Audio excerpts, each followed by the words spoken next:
Good day.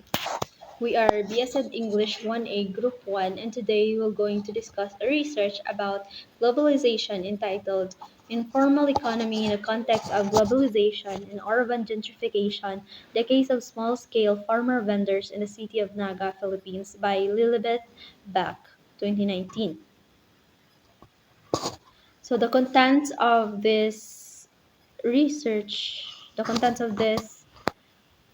presentation will be the background of the study, review of related literature, methodology, results and discussion, summary of findings, conclusions, and recommendations. I am Yanela Montaño, and these are my group mates. Angela Rose de la Monte, Ruby Jean Francisco, Joanne Aral, Steven Gonzalez, Tenshi Joyce Gapanaga, Lara Lace Arevalo, Gloria Teliedo, and Nathan Paul Mirapuentes. Good day, everyone. My name is Angela Rose A. Diamante.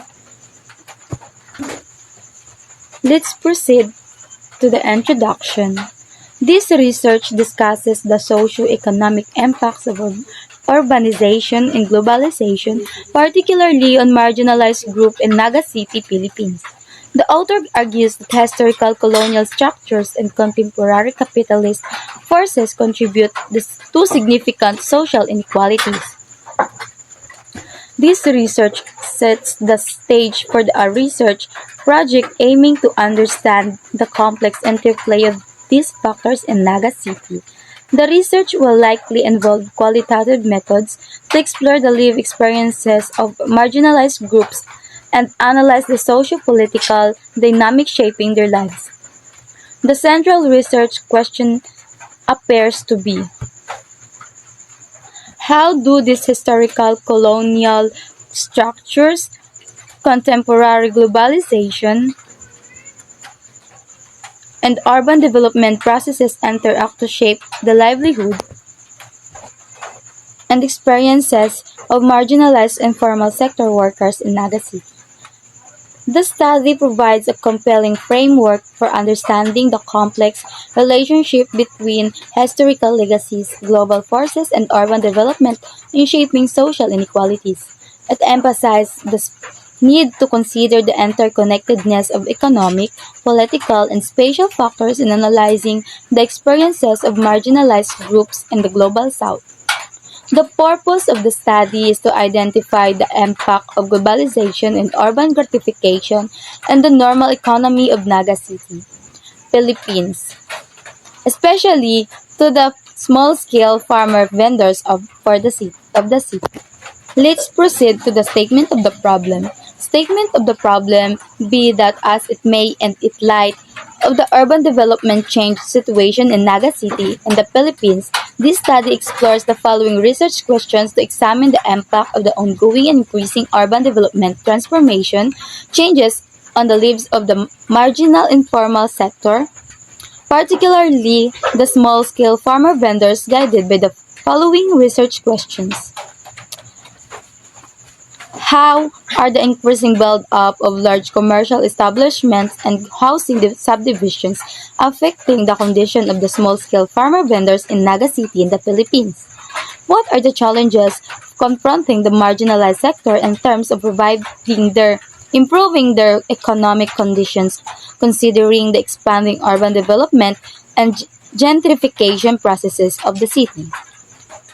Theoretical framework.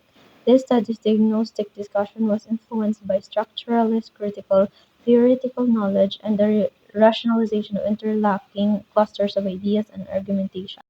Theoretical framework. Modernist paradigms have become a dominant theory in development, emphasizing the importance of poverty and underdevelopment as symptomatic diagnostic references to prosperity and development. The growth of inequality in societies is reflected by challenges from rapid economic growth, improved living standards, population increase, persisting poverty, and environmental change.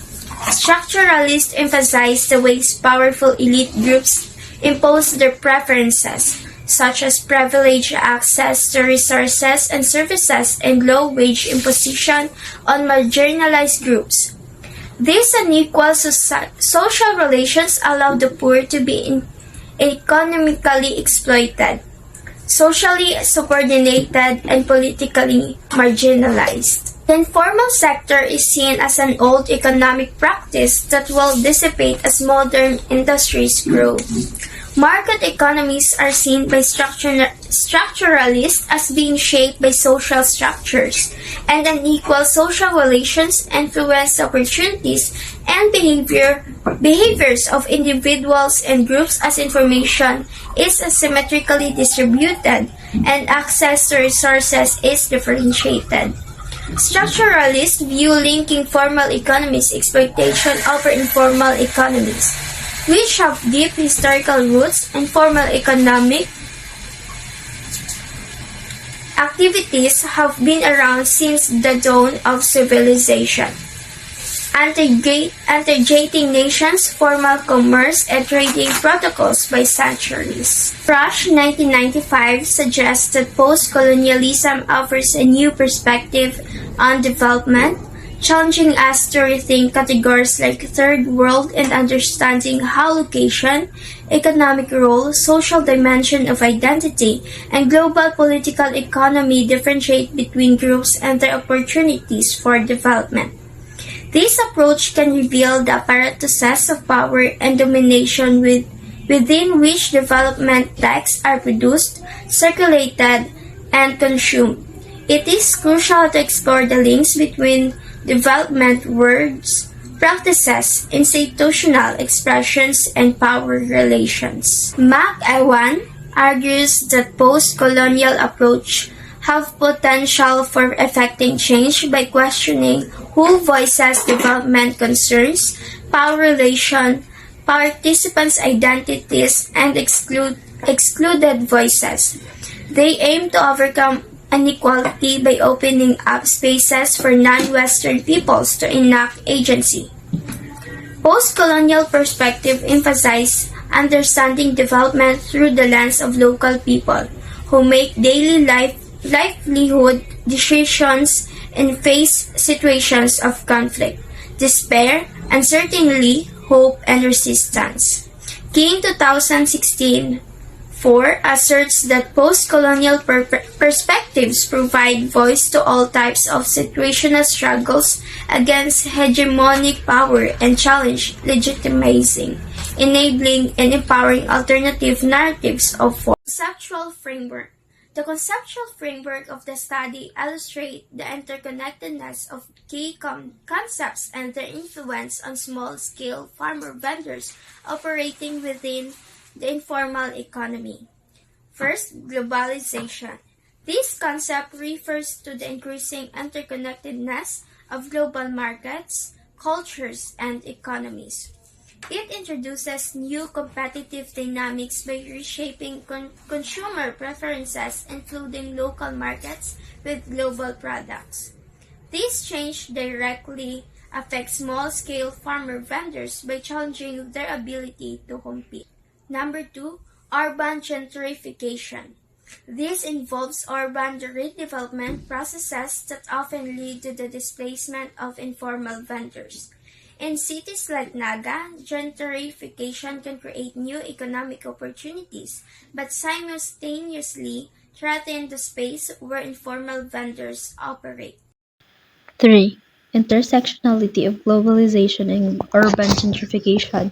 The framework highlights the intersection between globalization and urban gentrification. These forces collectively reshape local markets and urban spaces, creating complex challenges for informal economies. This interaction drives changes that disrupt the traditional operations of small-scale farmer vendors. Informal economy. This sector serves as the operational domain for small-scale farmer vendors. While these vendors contribute significantly to food supply chains and local economies, their lack of legal protections leaves them vulnerable to the pressure of globalization and gentrification. Small-scale farmer vendors. At the core of the framework, these vendors play a crucial role in ensuring food security and economic resilience. However, they are heavily impacted by changes in the informal economy driven by the combined effect of globalization and urban gentrification. Globalization and urban gentrification influence the informal economy through increased competition and urban redevelopment. These changes trickle down to small-scale farmer vendors, affecting their ability to sustain livelihoods and contribute to food security. The framework emphasizes how external forces like globalization and urban gentrification shape the informal economy and, in turn, the survival of small-scale farmer vendors. Understanding these dynamics is critical for crafting policies that protect and empower this vulnerable sector. Scope and limitation. Scopes of the research. The research is focused on small-scale vegetable farmers in Naga City who directly sell their produce in the market, with specific groups that is included in the research.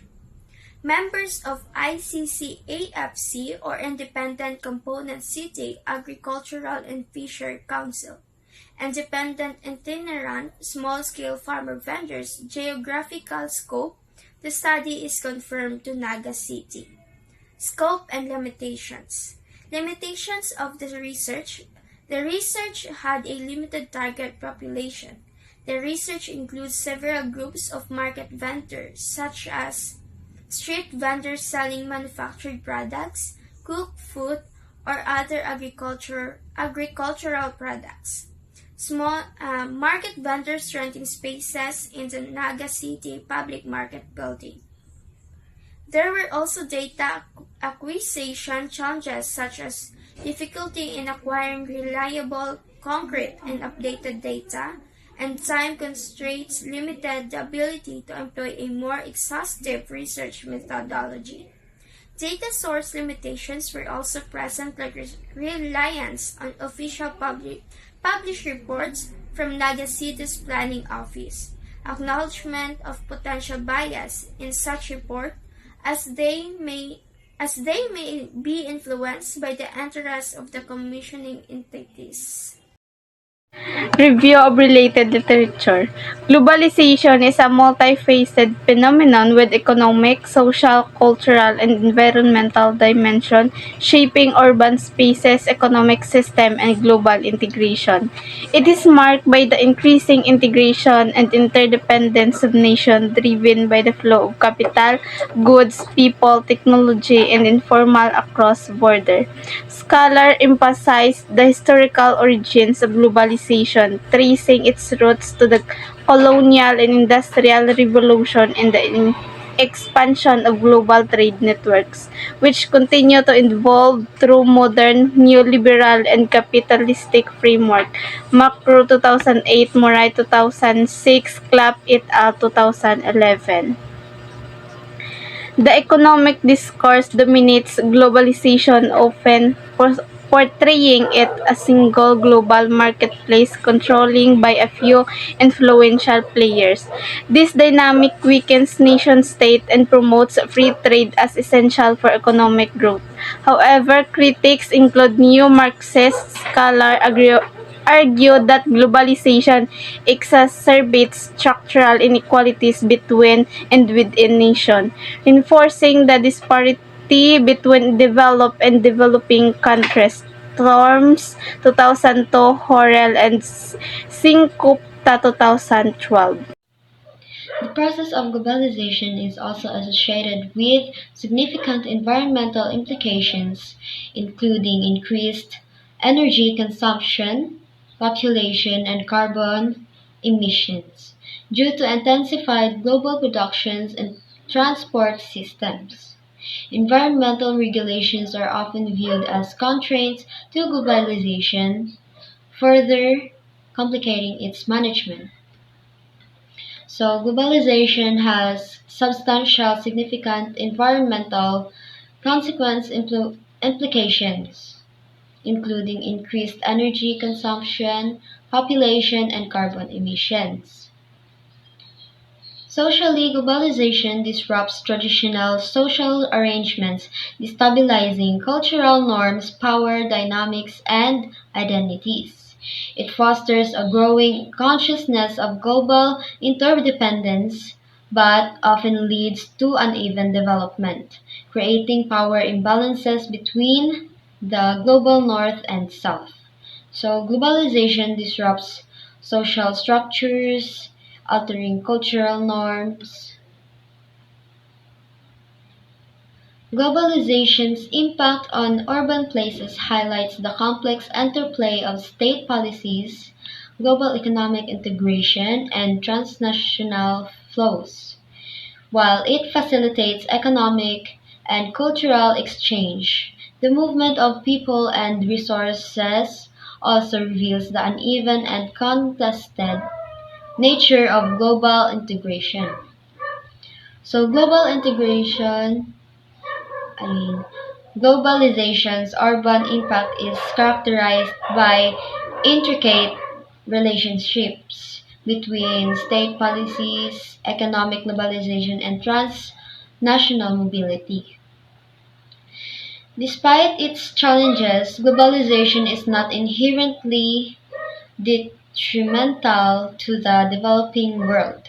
Effective regulation and management can harness its potential for inclusive growth and equitable development, emphasizing interdisciplinary approaches to address its complexities, socio-environmental dynamics. Globalization's developmental implications can be optimized through nuanced regulatory frameworks and interdisciplinary analysis.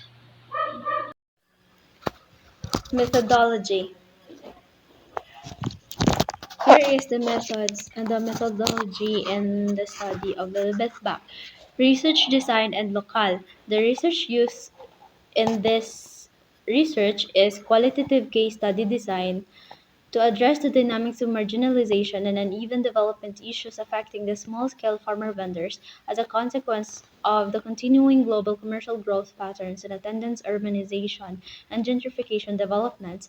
This paper adopted the qualitative case study design as a research method that is according to Bach 1919.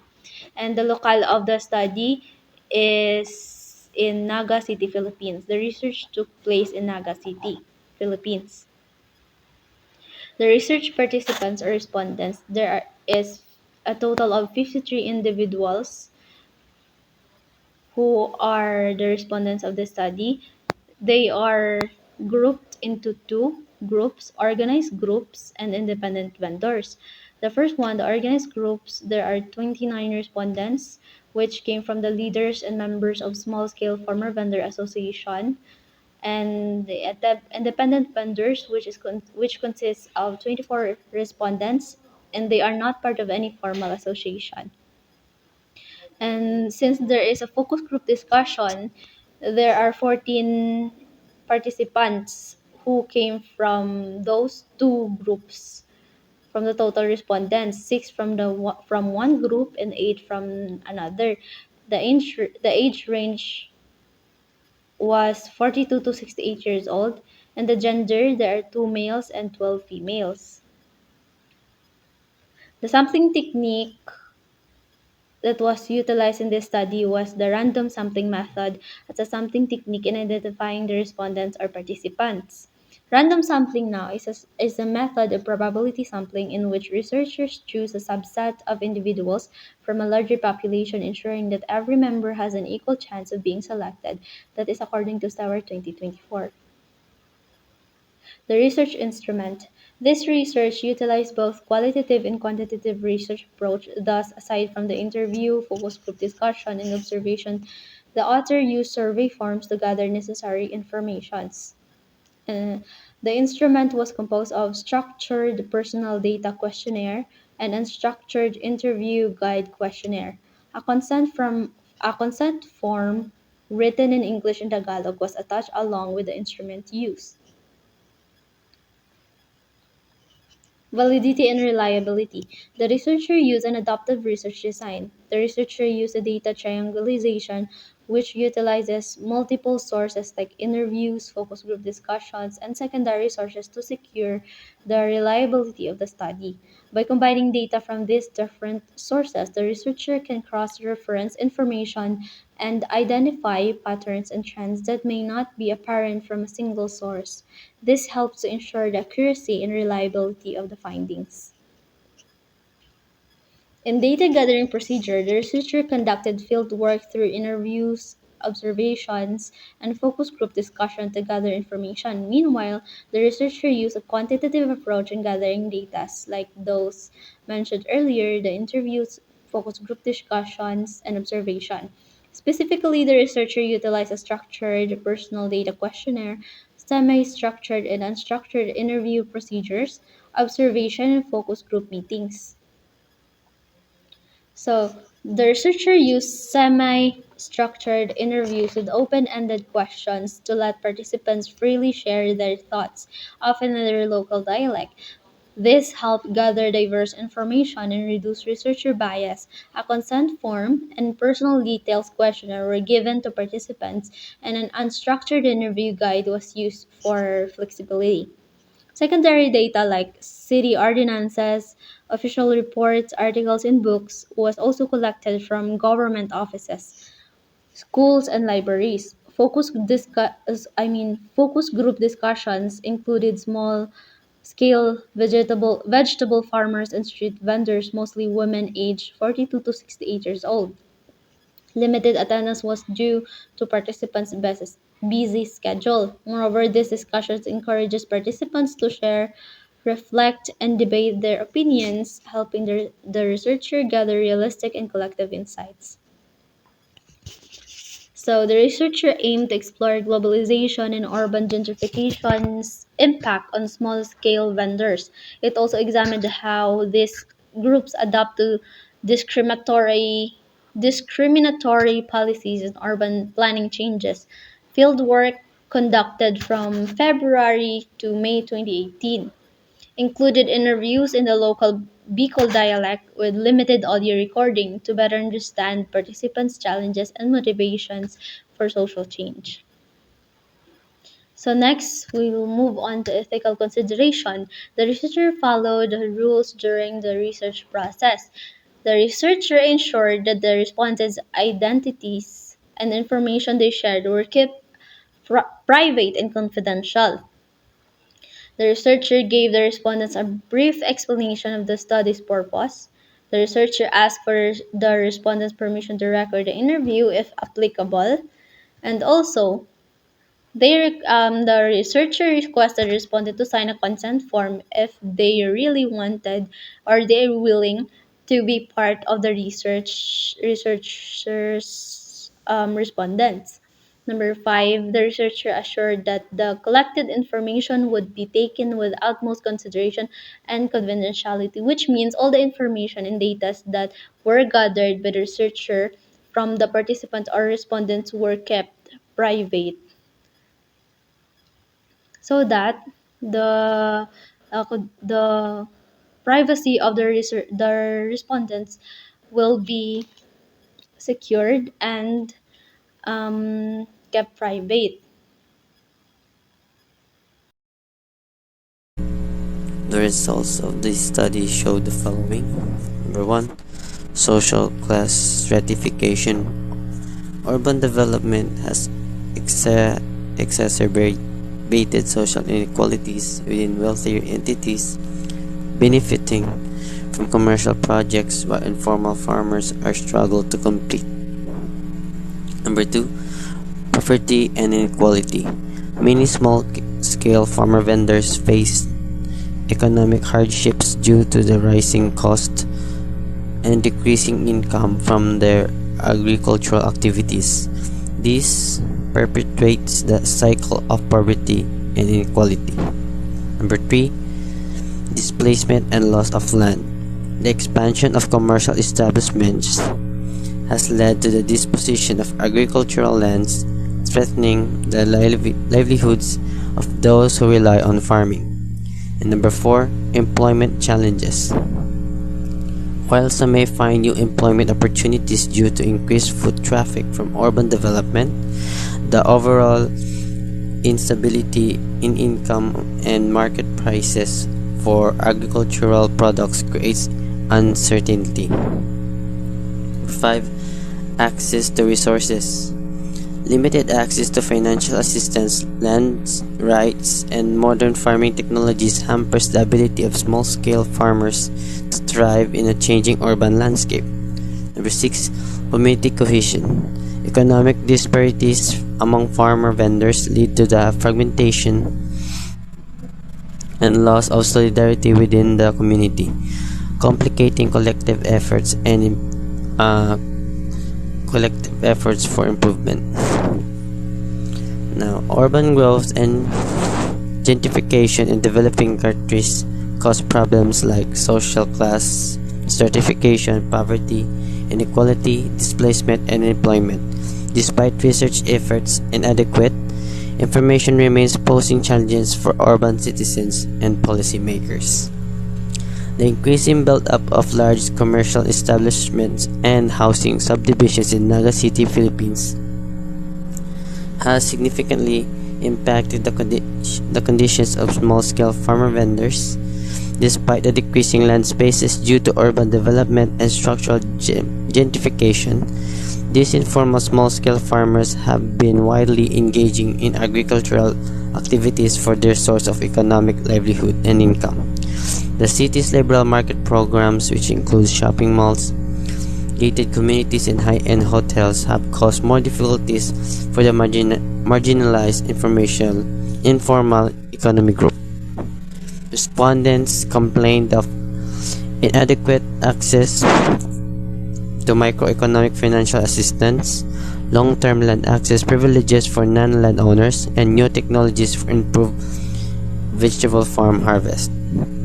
For informal market trading, most families in this sector are struggling in their agricultural-related low-income activities to sustain their daily subsistence and survival, as well providing support for their children's education. Now, despite the city's program alleviate the situation of the urban poor through livelihood and assistance programs, the scale of impact on the livelihood conditions of informal sectors, particularly small-scale farmer vendors, varies from small-scale farmer vendor respondents' view on ongoing urban changes as advantageous due to the influx of new customers and employment prospects. However, others point out that the commercialization of their cultivated vegetable farmlands results in disposition of cultivated lands, loss of income, decreased market prices, loss of irrigation systems, increased rental fees, and loss of cohesiveness among the farmer vendors due to disparities of economic interest. Summary of findings, conclusion, and recommendations. Summary of findings. The informal economy, encompassing activities outside formal regulations, is a significant aspect of global economies, especially in developing countries. It is often associated with poverty and lack of social protection, but it also serves as vital source of employment and income. Globalization and urban gentrification have complex and multifaceted impacts on the informal economy.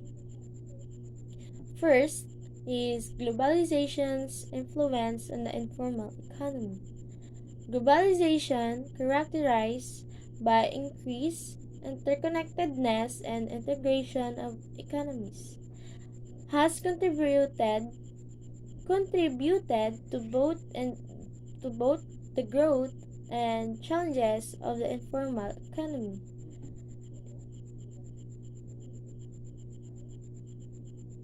Increased informality.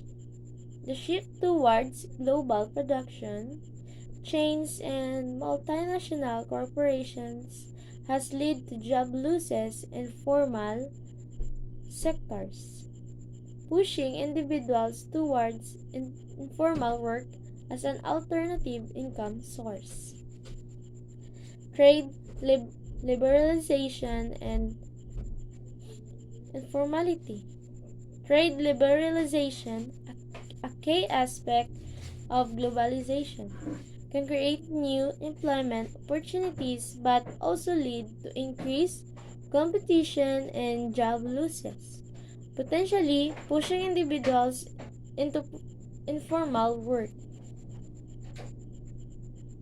Financials, openness, and informality. Increased access to international finance can benefit formal businesses but can also lead to greater competition and pressure on informal enterprises, potentially pushing them into the informal sector. Second, urban gentrification and informal economy. Urban gentrification, the process of reinvestment and upgrading in previously neglected areas, has a complex relationship with the informal economy. Displacement and informality. Gentrification often leads to rising property values and rents, displacing low income residents and informal businesses from their traditional locations. This displacement can force individuals into informal work as they struggle to find affordable housing and employment opportunities. Informal economy as a response to gentrification. The informal economy can also emerge as a response to gentrification as formal businesses and residents move into gentrifying areas. Informal businesses may fill the gap, providing services and goods to the new residents and the remaining low-income population. Informal economy and urban sustainability. The informal economy can play a role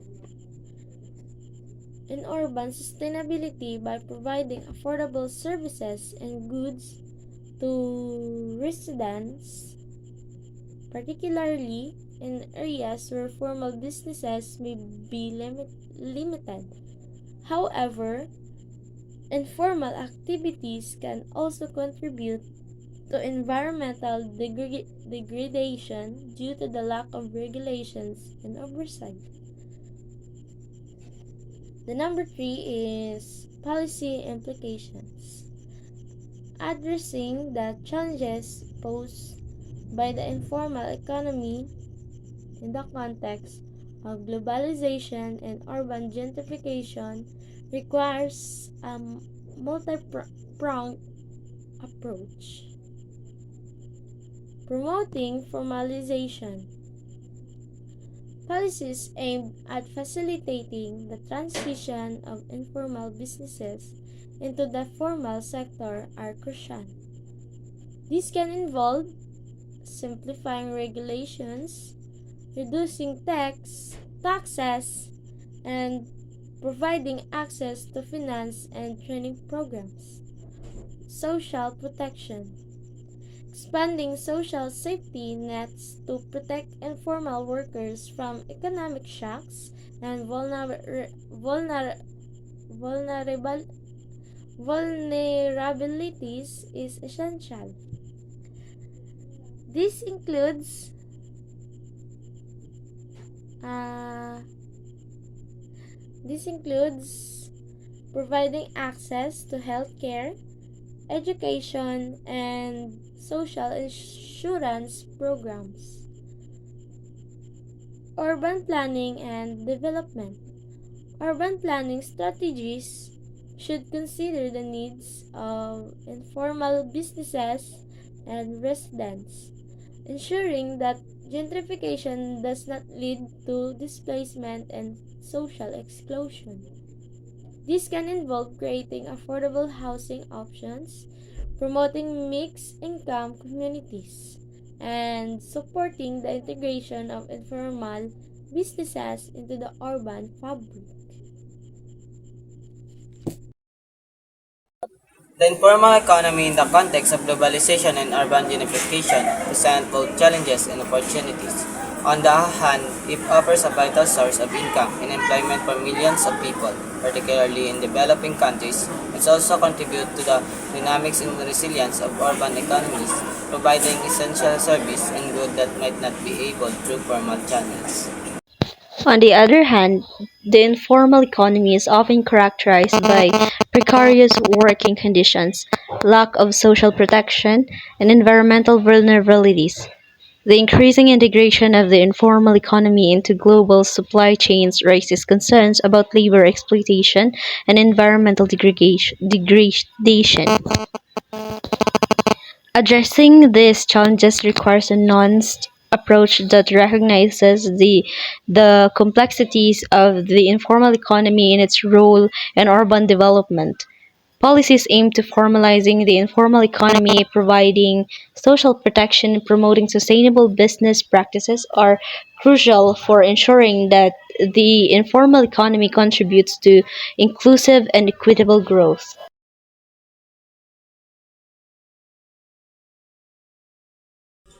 Summary of findings, conclusion, and recommendations. Number 1. Create inclusive platforms for dialogue. Establish spaces for meaningful participation of grassroots sector and urban planning, allowing their input on space distribution and development strategies that reflect their needs and realities. Number 2. Support cooperative organizing. Empower small-scale farming farmer vendors to organize cooperative that focus on collective bargaining, community support, and mutual aid, enhancing their bargaining power and socio-economic development. Number 3. Formulate alternative urban development strategies. Develop innovative bottom-up urban policies that consider the challenges of marginalized sectors, promoting inclusive urban spaces that foster social transformation and equal opportunities. Number 4. Strengthen policy support for marginalized groups. Advocate for policies that protect and empower informal sectors, ensuring access to resources, security, and improve living and working conditions. That's all for our presentation. Thank you for listening. This has been the group 1 from Visit English 1A.